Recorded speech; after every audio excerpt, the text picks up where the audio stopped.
Hey everybody, I think I ended the intro way too early, but welcome to Banished Big Brother. Um, we're back after a while. It's a little bit glitchy, but bear with us. As always, I'm Zach Varnell, and I'm here with Elizabeth Melton. Hello, everyone.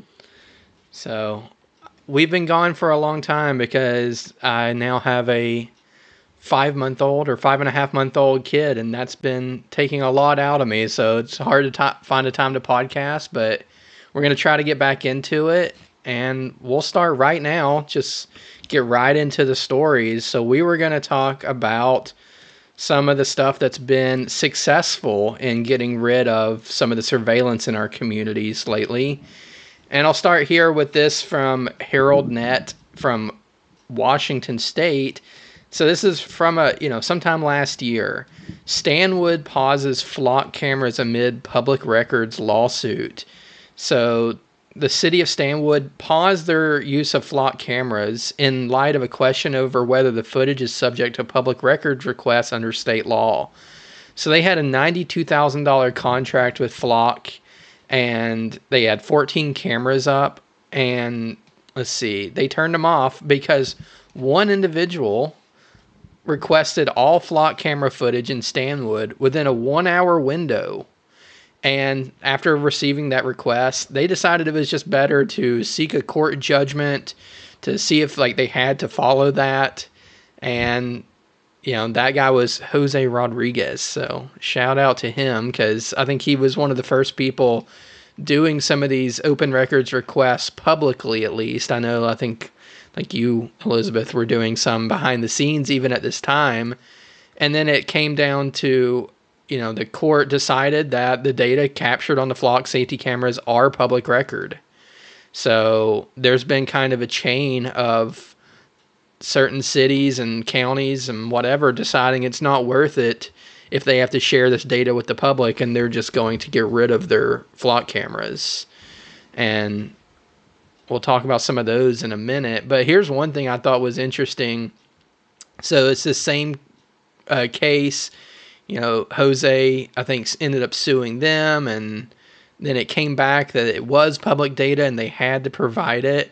But like way down here, buried in the article, it says the requester, Jose Rodriguez, still won't be getting his records despite the court's positive ruling. And it says a quote: "The cities both allowed the records to be automatically deleted after I submitted my records request, and while they decided to have their legal counsel review my requests." I don't know if I read that wrong or if that was just awkwardly worded. But basically, they allowed it to be automatically deleted after a certain amount of time. So they no longer have the records and cannot provide them to me, even though they were declared to be public records. So that was goofy, I thought. But I think the outcome of this in general has been good. So have you kept up with this or seen this at all? Yeah, from what I understand, that this has alarmed people, and I know that people in power, I should say, I know that we have done some requests of this nature on public officials because it was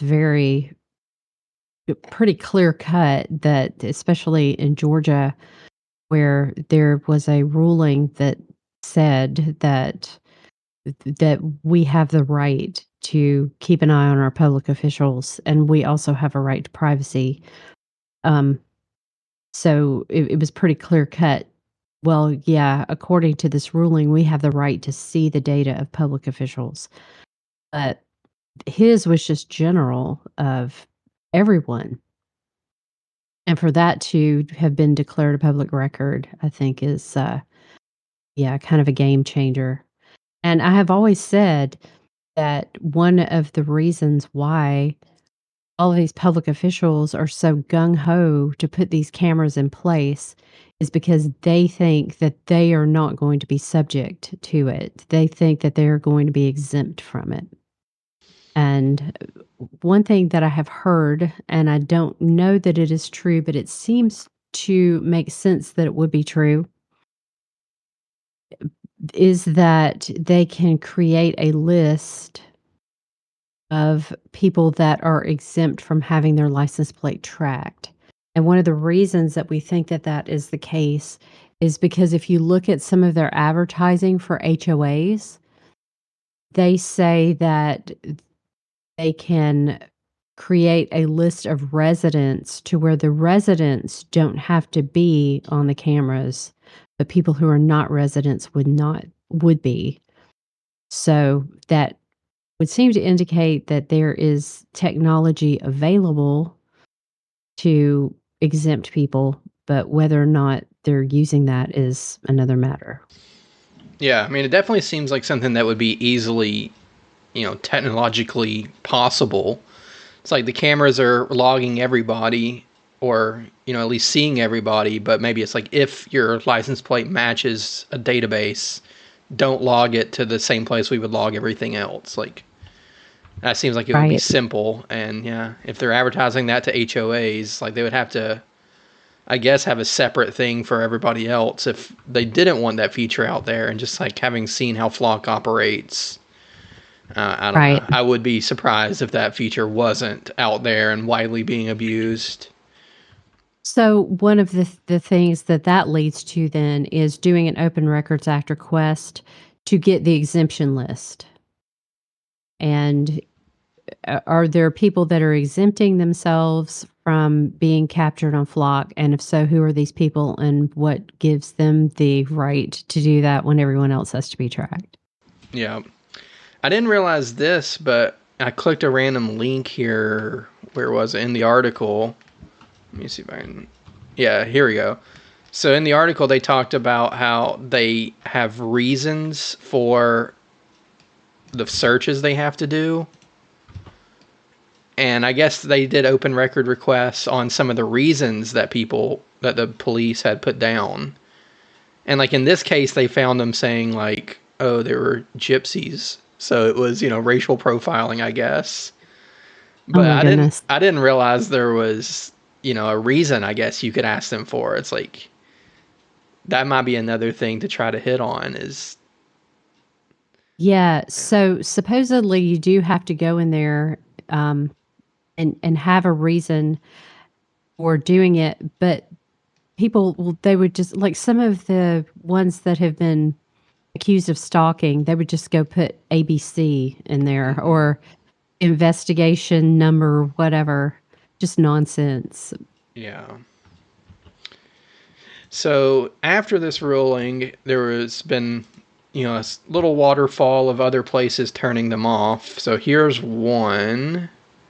Get to that play button. The Wenatchee Police Department has temporarily turned off its Flock safety cameras after a Skagit County judge ruled that pictures and information gathered by the license plate readers qualify as public record. According to the Seattle Yeah, I can't Times, the hear judge that. ruled on November. Okay, well, I think the audience heard it, but basically it's just saying the reason I wanted to play it is because there's no way I can pronounce these county names. I don't know. You see it on camera, right? Let's call it Wenatchee. I think that was right. I heard the guy say it. That sounded pretty right. And then there's Skagit County, I think. Yeah. Wenatchee Police Department in Skagit County ruled that the pictures. Oh, so I guess another judge in that local area kind of concurred with this ruling. So now these people are turning them off. Here's another one. Skamania County turns off their flock cameras after court rules the images are public record. So that's the Washington Superior Court judge. I don't know if that's the same one from Skagit County. And then over in Oregon, it has Bend is the latest Oregon city to turn off its flock cameras. But here's the part that bugged me. It said the Bend Police Department says it will look for a new vendor that can provide similar technology. So it's like, Ah, hey, you have to turn off your flock cameras. It's like, okay, we'll go get slop cameras. Like, it's totally different. yeah. It's like, don't you get it? Yeah. What is it? Why don't you get it? It's crazy. So, Why are these people so obsessed with this? I'm just the degree of power that they feel like they need to have, they're just absolutely maniacal about it. Yeah, I mean, And in this article, they talk about how, the police chief or whatever defended it. And it's like, crucial for us to fight crime and all this. But it's like, how old are these cameras? Like, it's not like there yeah, was no way to fight crime 10 years ago or 5 years ago or whatever. seriously. Yeah, they act like we just can't do our job without them. Well, what were you doing before? Yeah. So this one I noticed too. It wasn't like, well, this court ruling happened, therefore we turned them off. It said Bend City Council has turned off the AI-powered license plate cameras and not renewed the city's contract with Flock. And it says, this is on our agenda due to the issue being raised by our constituents. Yeah, so I guess, people were coming to the city council meetings and raising their concerns, and it came to a vote, and they voted to get rid of them. And it says after King, who I think is the mayor, anyway, after whoever delivered the news that the cameras would be shut off, a few city meeting attendees erupted in applause, and someone let out a small whoop. Thought that was funny journalism, but anyway, Well, that's good. And when I first started this, I had a really hard time getting anybody to pay attention. yeah. And everybody thought that, "Oh, you're just exaggerating. This is not such a big deal." And it honestly, I didn't feel like there was much hope for turning any of it around. But I just felt like we need to do this because this is the right thing to do. But I honestly am encouraged by the number of people that I'm seeing now talking about this and how outraged people are. I was invited to the Real Time Crime Center at in my city, and I figured I would be the hostile person there, but there were a lot of people there that were a lot more hostile than I was. And yeah, people are upset, and I'm glad to see that people are finally paying attention and starting to care. Yeah, it almost kind of happened all during our hiatus of not recording podcasts. Like, I know at the beginning we had been talking about the advancement of AI kind of week by week, and be like, oh, look at this image and look at this video and this new thing. And then it just got so crazy that I feel like nothing was shocking to us anymore, and it was hard to talk about every week. And then especially on this hiatus, like, it's gone to the point where it's like, I don't even think we could catch up talking about that subject anymore. And it's almost the same here. I think when we left it, like, this was kind of gaining steam, but still, maybe some court cases floating out there undecided yet. And it's picked up a lot of momentum since then. And, different people, I think, have seen it from different angles now. Where before, I think there was wrongly the idea that this was just people upset with the Democrats in charge, like when it was Biden. And now people Right. see, like, oh, well, with the shoe on the other foot, the government doesn't just shut them down. They are still using them. They're just now using them in a way that I don't agree with. Right. But the people that were upset about them before, now a lot of them are like okay with it because, like you say, they're doing things that I want them to do with them. So, uh, yeah, it's unfortunately there are some people out there that are short-sighted and don't realize it's going to swing back and forth. Eventually, someone that you don't like is going to be in charge, and you and the values that you care about are going to be subjected to this. Yeah. I mean, and even just at the local level, I think we've talked about this before, where, like, we've seen instances of the police using them inappropriately, like you mentioned, not even like when they're putting in their reason, just putting in some random string of nonsense and not providing the audit log that they should. But some people that had, use it to stalk their ex-girlfriends or, you know, like their ex-wives or whatever, just harass people. And even if you live in a town where you're like, yeah, well, my police chief would never do that. He's a good guy. It doesn't mean he's going to be police chief forever. and things can Right. swing even on that level. And, the county I live in, we've had some of those crazy swings the last few years where, like, it was primarily a Democrat county, and then a couple of the people on the county council got arrested by the Georgia Bureau of Investigations for something, and they all got removed from office, and then the governor appointed Republicans. And then the Republicans got voted out, and the same Democrats put back in. So it's like it's just swinging wildly one side to the next. And, all through that remains consistent that they had access to the flock data. So at some point, Right. kind of no matter what side you land on, it's like somebody that you disagree with and maybe don't trust completely has this tool in their hand. Right. Exactly. And if you are a politician and your opponent has a friend on the police department, they're going to be out there digging up dirt on you. It's entirely possible that that would happen. And so this new Flock Nova thing is like they're really and truly pumping up the AI that they're using on this. And basically, if you look at the Chinese police cloud, so if you are in China, they have a gun that looks kind of like a radar detection gun, but they can point it at you and it provides them with instant facial recognition. And that provides them with 11 pages of data on you and all your personal information. So basically, that is what Flock Nova is doing now. So, have you been to pornographic websites? Well, all of that is connected because all of your data, everything that you do online is all tracked, and if data brokers are selling it back and forth and putting it into your file, and the police will have it instantly. So, I can also see that easily becoming one of those things where in the future, if they point the camera at you and it only spits back 3 pages of data, they're like, well, that's weird. You must be some sort of subversive or using yeah. banned VPNs or whatever, because usually it's 11 pages and we don't have enough on you. So that alone is Yeah. suspicious. So, Right, yeah, you just can't win in those situations.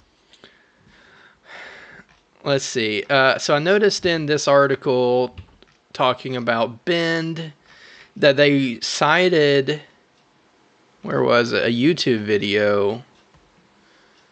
Yeah, I think, okay, so they were talking about the constituents coming and criticizing the cameras in Bend, and it was on their community forum and on Reddit. So I guess there was a Bend subreddit, they were talking about it.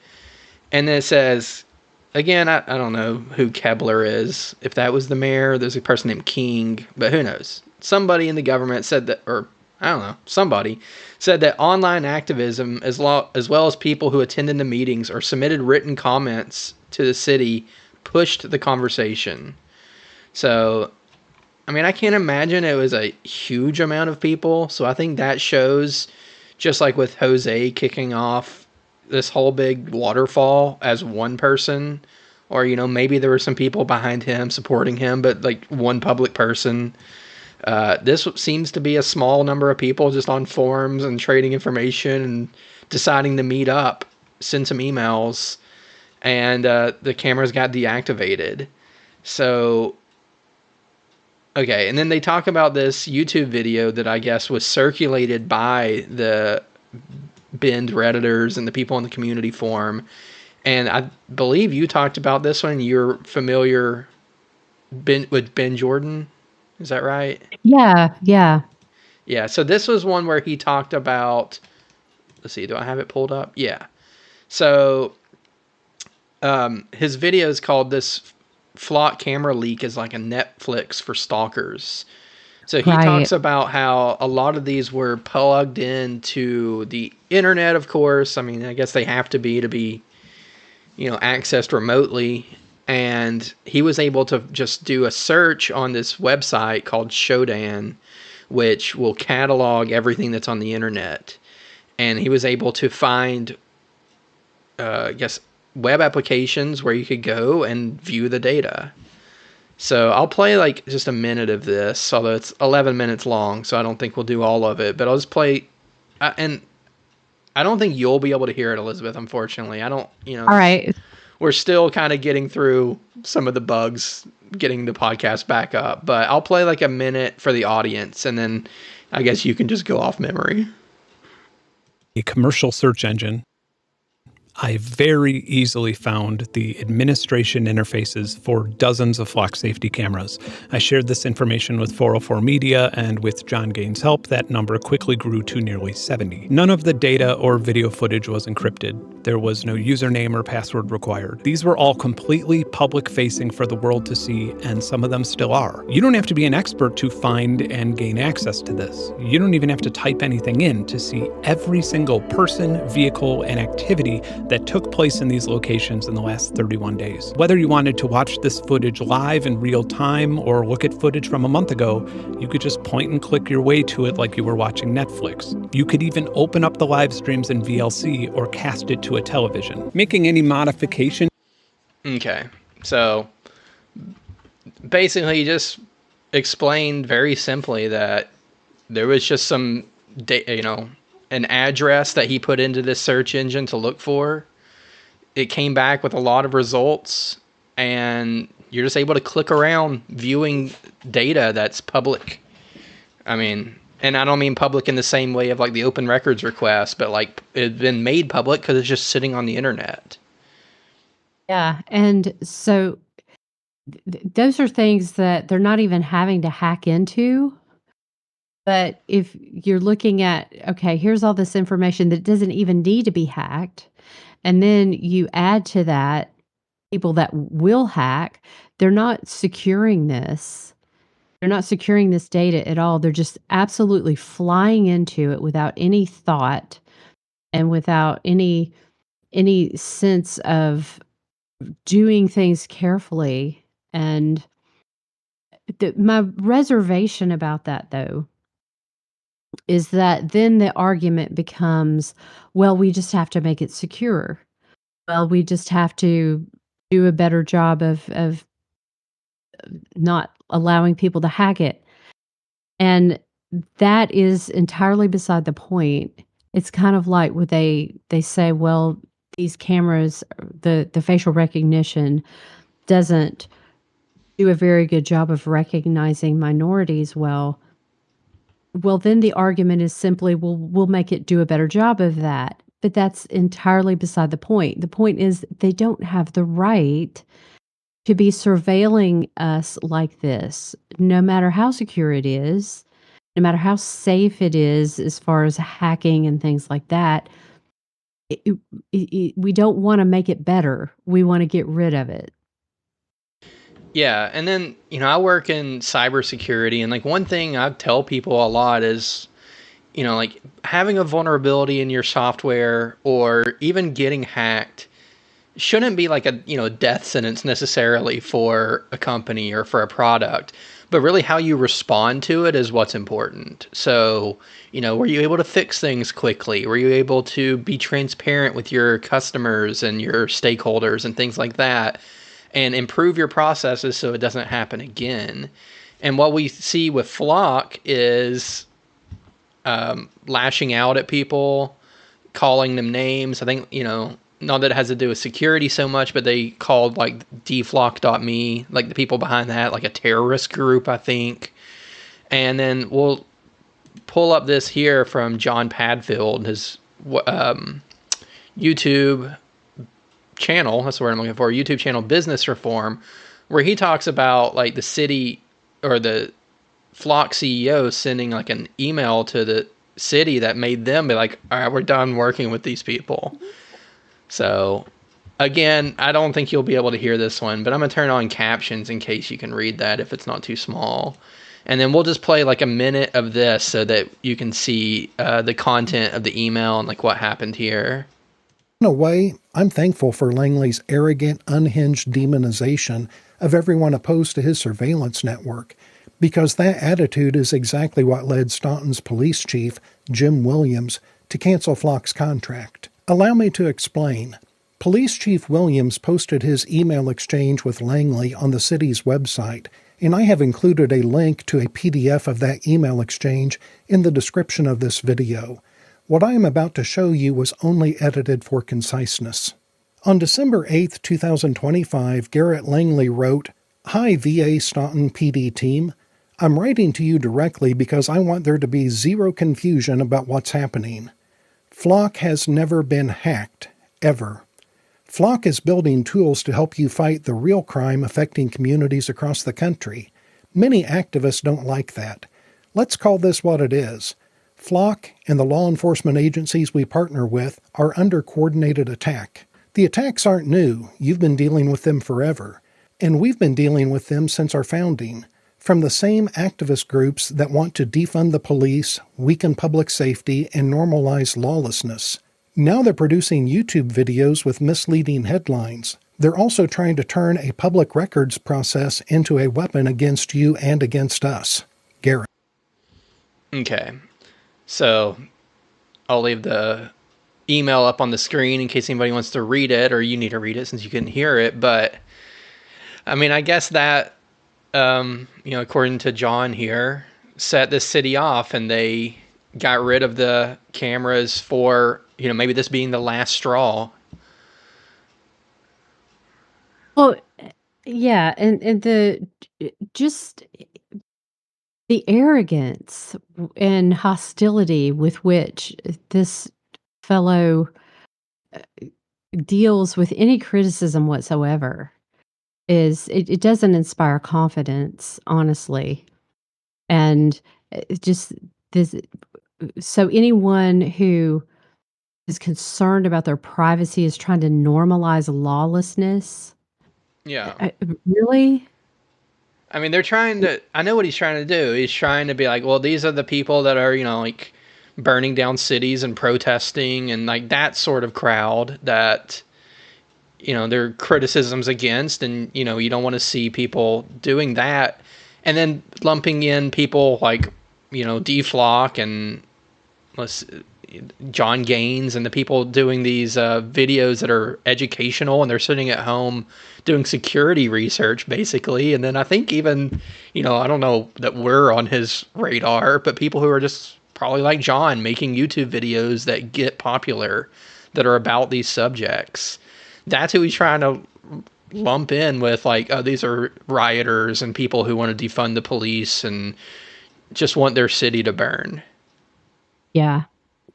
Well, good on the police chief that called him out on his BS, because yeah, I get so frustrated here locally too, like with the police, and they're always, well, we were able to solve this crime, and there are a lot of people incarcerated because of these cameras. And it's like, were your policing methods pre-Flock so flawed that this is the only way that you can solve crime? And people have to understand that just because bad people abuse their right to privacy, it does not mean that good people should be denied their right to privacy. I don't care how many crimes you solved. That this is not right. Yeah. I mean, and just to use, I guess, an absurd, taking it to a logical extreme, it's like if you were able to solve crimes by going door to door torturing people, we wouldn't then be like, well, you can't argue with the results. So I guess Yeah, well, I know it's like sometimes when I give talks, I'll use an example. Well, okay, you could just put a camera in everybody's living room and bedroom, and then you're going to completely end domestic violence. So obviously, no, you don't want to do that, because people deserve privacy in their own home. Well, they also deserve privacy in their location when they're out in the world moving around. They don't need to be stalked, essentially, by their government. And so I use that as an example of something that, okay, people will see the ridiculousness of this and where it would end up in its logical conclusion using those arguments. Well, I just got finished reading a book by Dave Eggers. It's called The Every, which is about a company that, and they're trying to tie it like to an Amazon type company, I guess, that does all kinds of surveillance in order to sell products and things like that. And a woman tries to infiltrate the company and bring it down by suggesting things that are increasingly outrageous so that the public will eventually turn against them.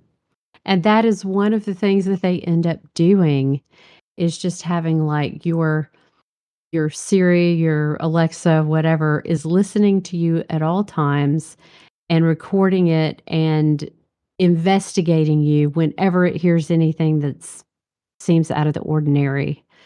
And that people actually did accept it. And yeah, I didn't like the way that book went, but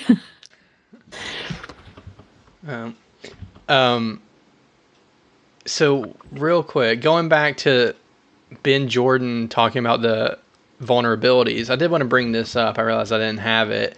And I'm going to try to like parse through this and, put something on banishbigbrother.com that it, like more explains it from a high level. But this is the research white paper from John Gaines. Yeah.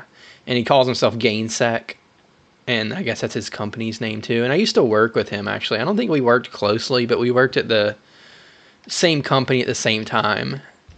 I mean, I may have talked to him a few times, but I don't honestly remember, and I don't know that he remembers me that much. But we've talked like once, and we're just like, oh yeah, we used to work at the same place.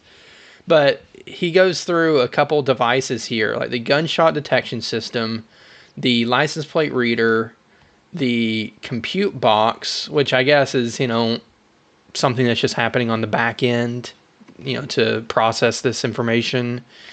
And then this one's just called multi-device. I'm not sure what that is. But the reason I'm just going through all these, I'm showing that across these devices that he tested, he found 51 different findings.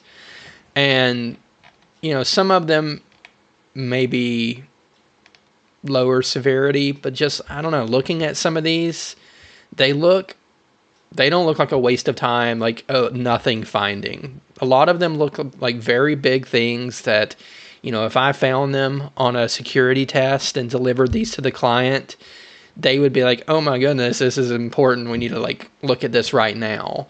So some of these like hard-coded Wi-Fi credentials auto-connect. So somebody standing near the gunshot detector could connect to it through Wi-Fi with credentials that are the same across every single device. And I think he did find out what that password was. So now that password is, able to be used to connect to any of these devices that are installed out there. Just hard-coded credentials for something else. Let's see, root shell, which, in like Linux kind of environment, root is super user. That is, you have full control of whatever machine. So it sounds like he has gotten root on these license plate readers. Let's see, I'm just scrolling through, kind of just scanning. I see the compute box. He talks about getting root shell. Lack of encryption, I'm seeing all through here. Let's see. Hidden hardware debug functionality. So, that might be one where it's like they were using it as a development team and just never shut it off, or kind of hoped nobody would notice and that they would still have access to it, but nobody else would. Another root command injection, which means that this device is owned too. Like whenever you have something like that, that means that the hacker effectively can do anything they want on that device. So, when this guy says that Flock has never been hacked, I think he's being very dishonest, and he's basically saying the company has never been hacked. Which still, I don't know if that's true, but maybe. It's a young company. Maybe no high-profile big hacks have happened. But then I think he's trying to steer people away from that the product has very obviously been hacked. both in terms of vulnerabilities that were shipped with these hardware devices and in terms of implementation when these police departments are putting them on the internet with no password and you can just go look at the video feeds. So that might be a non-technical hack. It didn't require somebody as smart as John Gaines, although I guess he did. He was the one that figured it out. But like for him, that was nothing, I'm sure. It was just a search and clicking around. It wasn't as technical as some of his findings, but it's still a hack. So the product has been hacked up and down, and he shows that right there in his white paper. And then they show that in their YouTube video. And then he just comes back with, the subject of the email was fact check, no hack. We will never stop fighting for you. And then Flock has never been hacked, ever. So I don't know if that's just an outright lie or it's him trying to be like, well, the company's never been hacked. Our network is fine. So. Yeah, well, I know someone here locally that they turned on their GoPro and it connected to the camera in the street light, because all of the smart street lights all have surveillance cameras in them, so you can't even walk around your neighborhood. And they were just standing there with their GoPro, turned it on, and they saw themselves standing under the street light through the street light. So people, without even trying, are connecting into these things and seeing. It's ridiculous, the lack of security. Yeah. And again, it's like, some of these things would be excusable. I think that's actually like a ton of vulnerabilities, and that's not excusable from a security perspective. But if the team, took it, it's like, all right, we're going to improve, we're going to do better. And I'm talking about a normal team. I disagree with what they're doing in general, but just a normal software team, like, yeah, we screwed up. We're going to fix all these issues. We're going to have it tested again. We're going to improve our processes. But what you see is like, nope, didn't happen. No, these people are terrorists. They want to burn down their cities. I don't know. I don't know what you do with that. I'm sure they're probably going to, I don't know. Maybe I want to assume that they're going to fix these issues anyway. And then they're going to say, see, we fixed them, so it's not a problem anymore. But you see the response, I think, says way more than that the issues existed to begin with. Right. All right. So I think that kind of ends what I had to talk about with the, starting saga of the open records request and the waterfall of all these cities turning them off. And then we talked about, sort of the security aspect of it. Let's talk about one more thing that's kind of still ongoing, I believe, which is the IJ, or Institute for Justice, and their lawsuit. And I think they're calling, maybe it's part of the Plate Privacy Project that they have. So I know you've been keeping up with their lawsuit, and you've been talking to James Dutton, who's keeping up with it also. I don't know, do you have just any update or anything to say about how you think this is going to shake out?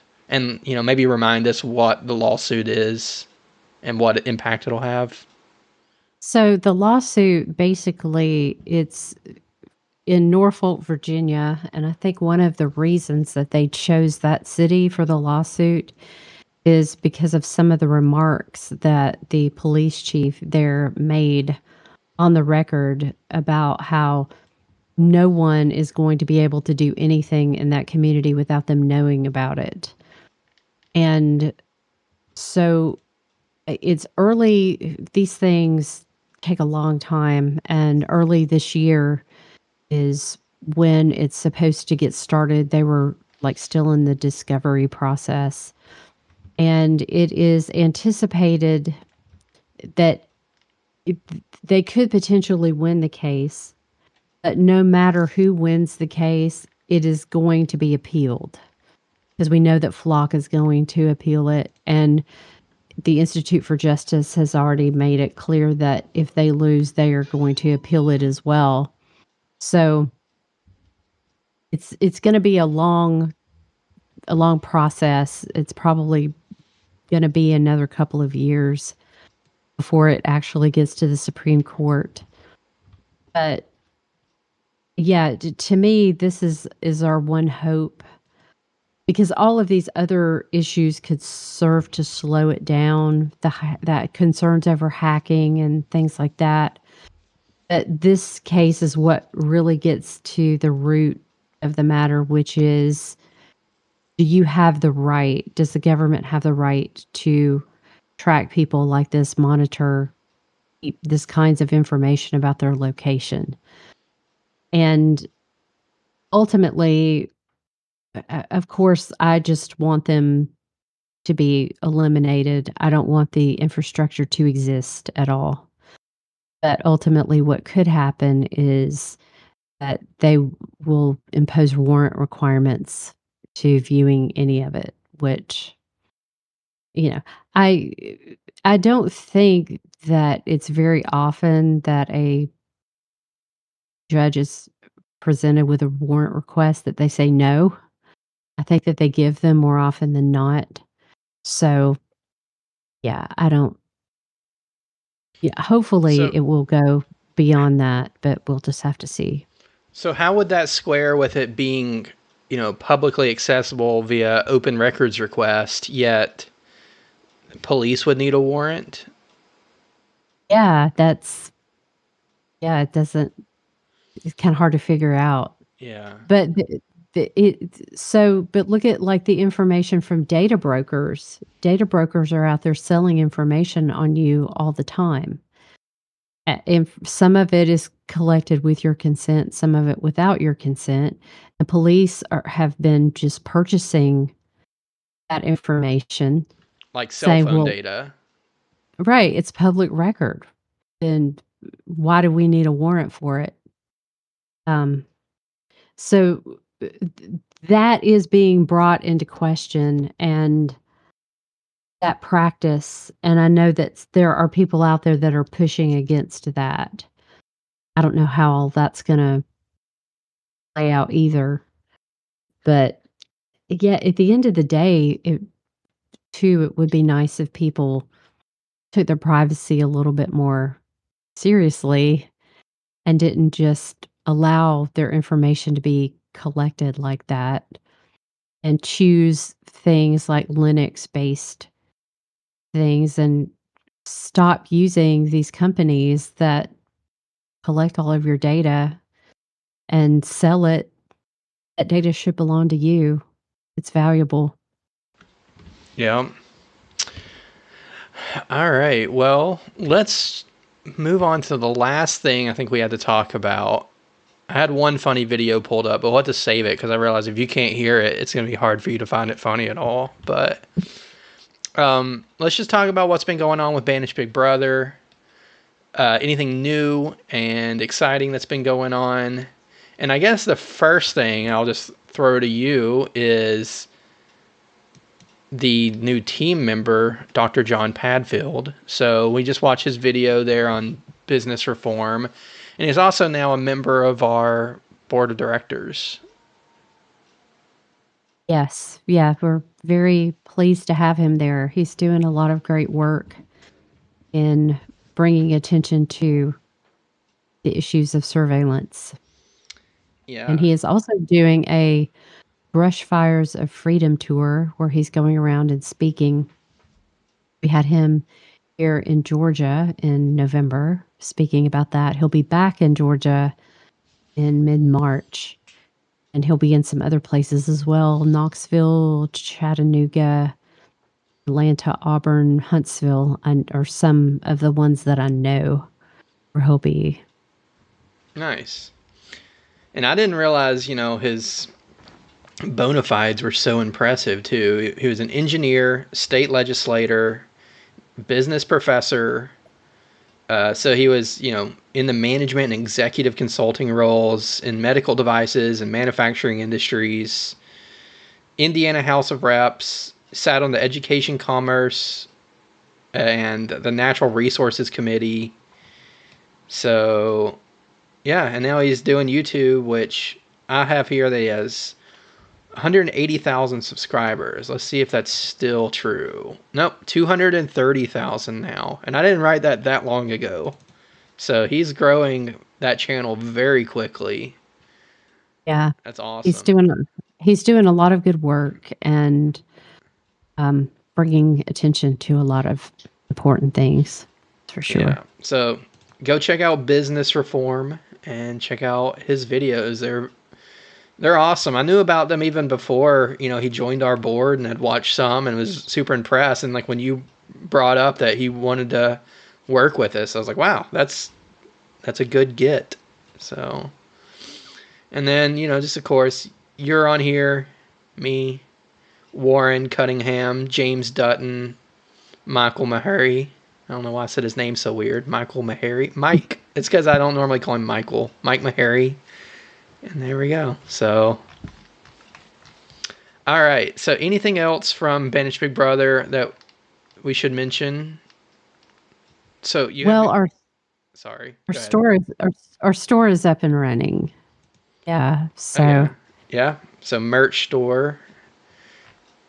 And we got shirts, hoodies, hats, patches, and I think more drinkware, stickers, buttons, and it looks like most of it is the like I don't know if you guys have seen it. Like we've given out stickers that have this like red graffiti smiley face. I think it's pretty cool. So I like that logo, and the merch looks awesome too. So yeah, so I wore my shirt to the Home Depot when the lady behind the paint counter loved it. So yeah, nice. because I wouldn't give her my phone number. She wanted my phone number to keep Yeah. track of my paint purchases. I told her no. Yeah. I do that too. Sometimes it feels so weird. The beginning, what's your number? I'll just be like, I don't have one. Or just, no, not doing that. But okay, and I guess the last thing here, you published an article here on Banished Big Brother about Palantir, and it is a good read. And the last one of these sort that you published was for American Institute of Economic Research, and it got picked up by Zero Hedge and just seen all over the place. And this time, I guess like we got the follow up. So it's here on banishedbigbrother.com if you want to read that about just Palantir in general. And that's another show, I guess, that we need to have to discuss what's going on with that at some point. All right. Anything else from Banished Big Brother side to talk about? Like, I really feel like there's something we're missing, but maybe not. I know you've been incredibly busy with, putting on the Great Create Freedom Festival for the third year in a row, and working 2 jobs and doing this, and then I've had the baby has taken a lot of time, so we're kind of been plugging along in the background as best we could, but now the new year we're going to try to kick it off again. I think we did a lot last year at the beginning of the year too, with speaking engagements and getting out there to various different groups. Like I know that we did like the Young Republicans in Rome twice, the Libertarian group in Tennessee. There's at least one more that I'm always forgetting. And then John Padfield came and spoke at the Great Create that you helped. Well, you more than helped. You put on. So there's been a lot of Banished Big Brother stuff happening last year, and we're going to try to make this year good too. So if you guys want to start a chapter, we have heard from a lot of people who are starting to do that in their local communities. Or if you want to request a speaker, put on an event like those, we're willing to come travel a little bit and talk to different community groups. And, that includes me and then you, Elizabeth. And then also, let's see, go back to the team here. James Dutton has spoke. John Padfield's now spoke. And then, we know Mike Maharry is willing to, and he's in Florida. So that's another, area we can cover. And then John is traveling all over the place. So, I mean, even aside from Banished Big Brother stuff, he's going to be doing lots of speaking engagements. You can catch him all over the place. But I don't know. I guess, is that it? Or am I leaving anything out? Is there any other anything from the Gray Matter project or any of your other mini projects to talk about, or should we save that for another show? I think we're good. All right. Well, we're going to try to get back into the swing of things, and I'll get all these glitches worked out, make it so you can hear the videos, and maybe I'll remember how to run the show and how to sound not as weird talking to a camera soon. And yeah, thanks for tuning in, and let's see if I can do the outro without screwing that up too bad. We represent